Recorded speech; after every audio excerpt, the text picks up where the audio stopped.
Mr. Lazy.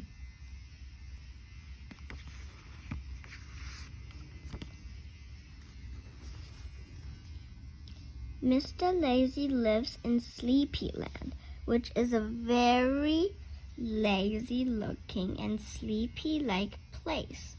The birds in Sleepyland fly so slowly they sometimes fall out of the sky. The grass takes so long to grow, it only needs cutting once a year. Even the trees are lazy-looking and sleepy-like. And do you know what time everybody gets up in Sleepyland? The answer is they don't get up in the morning. They get up in the afternoon. And incidentally, this is what a Sleepyland clock looks like. Everything takes so long to do. There's only time for 4 hours a day.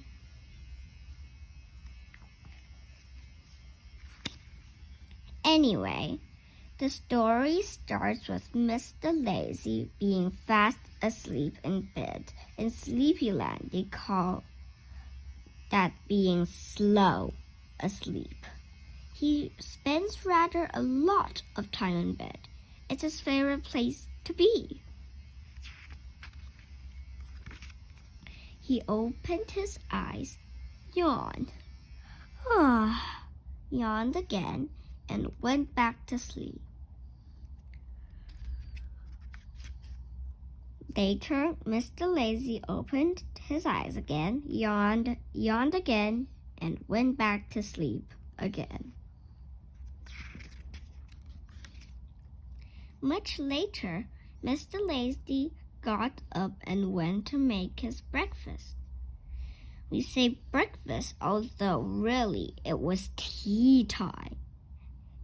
He put a kettle on to make some tea. Kettles take 2 hours to boil in Sleepyland. He toasted a slice of bread. Bread takes 3 hours to go brown in Sleepyland. Toast never gets burned there. While he was waiting for his kettle to boil and his bread to toast, Mr. Lazy went into the garden of Yon Cottage, which was where he lived. He sat down on a chair, and you probably guess what happened next. That's right, he yawned and yawned again and went back to sleep.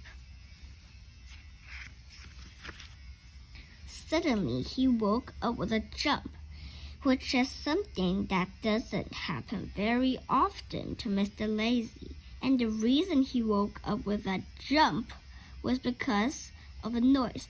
"Wake up," said the noise. "Wake up, wake up, wake up." There was 2 men standing in front of him.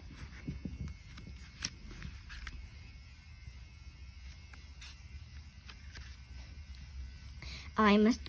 Busy," said one of the men. "I'm Mr. Busto," said the other. "Come along now," said Mr. Busto busily. "We can't have you sleeping all day," added Mr.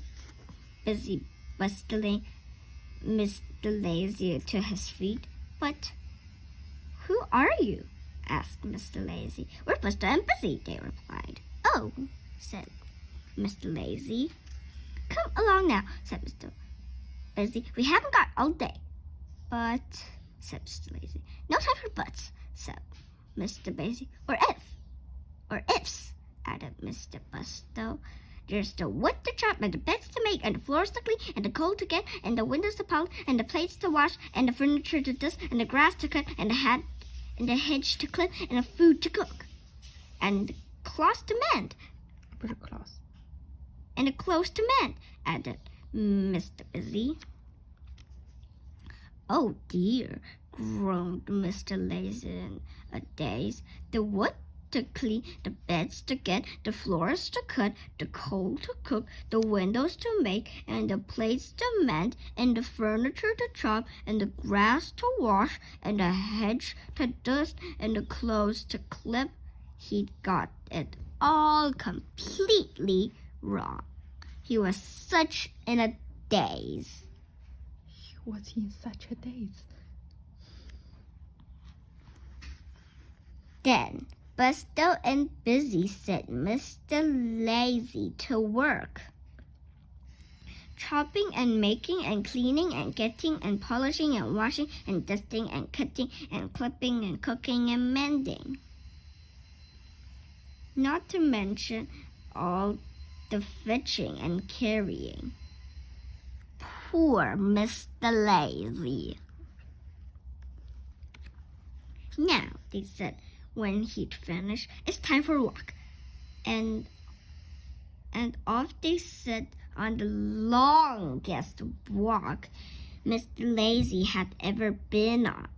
Mr. Lazy is one of those people who never walks when he has a chance of sitting down, and never sits down when he has a chance of lying down. But this day he had no choice. They made him walk for miles and miles and miles until he felt his legs must be worn right down his body. Poor Mr. Lazy. When they arrived back to Yon Cottage, Mr. Busy said, "Right, now for a run." "Oh no," groaned Mr. Lazy. "When I blow the whistle," said Mr.